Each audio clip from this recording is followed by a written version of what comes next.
आपको पता है कि सामने वाला घर ने 50 इंच की नई एलसीडी ली है, आप भी लेके आएंगे। जिसके पास इतनी खूबसूरत बीवी हो वो टीवी देख के अपना वक्त क्यों ज़ाया करेगा। हाँ, मैं भी आपके लिए पकौड़े लेके आता हूँ।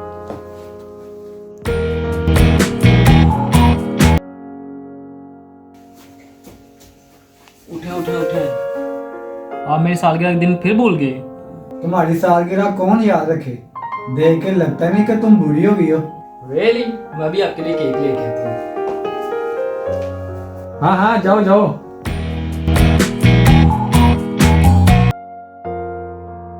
निकल जाओ मेरे घर से, चलो। मैं क्यों निकलूं, तुम निकलो। मैं क्यों निकलूं? तुम निकलो। मैं क्यों निकलूं? मैं सारा घर संभालती हूँ, बच्चे संभालती हूँ, किचन संभालती हूँ। आप क्या करते हैं?